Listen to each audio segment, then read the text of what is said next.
अस्सलाम वालेकुम नाज़रीन, मैं हूं आपका मेज़बान इचर कादरी। इस वक्त हम मौजूद हैं federation of Pakistan chambers of commerce and industries में। आज federation of Pakistan chambers of commerce and industries और तमाम चैम्बर्स एसोसिएशंस के लिए एक बहुत बड़ा दिन है।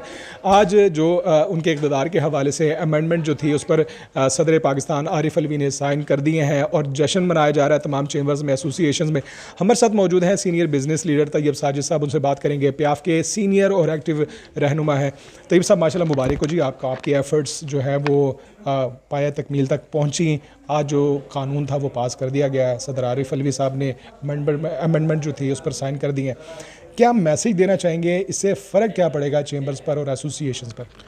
बिस्मिल्लाहिर्रहमानिर्रहीम। सबसे पहले तो मैं बहुत ज़्यादा मुबारकबाद पेश करता हूँ शेख इरफान साहब को कि वो प्रेसिडेंट 2 साल के लिए जो है वो एक्सटेंशन उनकी हो गई।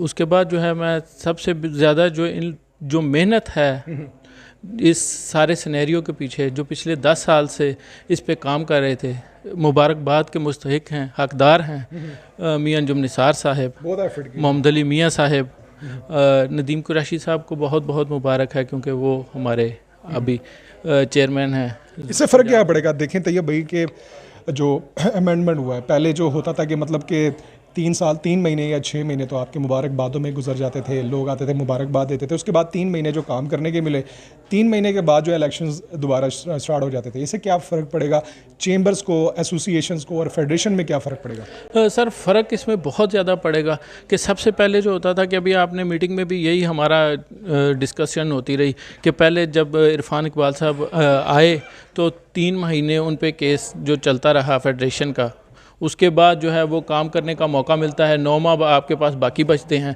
अब 9 माह में जो है वो आपने सारी चीज़ों को कवर करना है क्योंकि आखिरी 2-3 माह तो आपके इलेक्शन की, अगले इलेक्शन की तैयारी में निकल जाने हैं। तो इसमें सबसे बड़ा जो बेनिफिट ये होगा कि चैम्बर को अपने पैरों पे खड़े होने का मौका मिलेगा और आपको काम करने में मज़ा आएगा।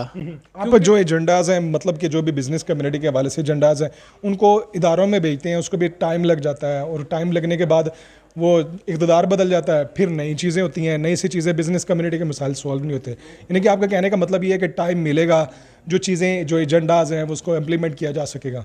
जी बिल्कुल इसी तरह होगा कि जब आपके पास 2 साल का टाइम टेन्योर होगा तो आपको काम करने का मौका भी भरपूर मिलेगा और आप जो है वो अपनी स्टैंडिंग और अपने जो आपके मामलात हैं वो आप बेहतर तरीके से उनको जो है वो प्रेजेंट कर सकेंगे।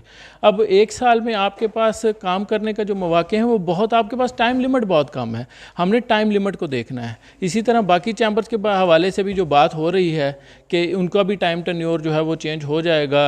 जो नया एक्ट आ रहा है, हो चुका हुआ है या हो रहा है, उसमें जो है ना वो काफ़ी ज़्यादा चेंजिंग आएंगे। अब आप देखेंगे कि काम करने के मज़ीद मौके जो हैं वो हमें अच्छे तरीके से मिलेंगे। जी बिल्कुल, सीनियर बिजनेस लीडर और माशाल्लाह जिस तरह तमाम चीज़ों को डिस्क्राइब किया, उनका कहना है कि जो इससे अमेंडमेंट के बाद जो चैम्बर्स और एसोसिएशंस और ट्रेडर्स जितने भी हैं उनको काम करने का मौका मिलेगा, एजेंडा जो है वो इम्प्लीमेंट हो सकेगा। मसाइल को हल करने के लिए वक्त चाहिए होता है, वक्त दरकार होता है। हुकूमत से जो आर्गूमेंट करने पड़ते हैं तमाम मामलात के लिए, तैयब साहब का कहना है कि जो इस अमेंडमेंट के बाद तमाम चैम्बर्स को और एसोसिएशंस को काम करने का मौका भी मिलेगा और चैम्बर्स के और एसोसिएशंस के मसाइल भी हल होंगे।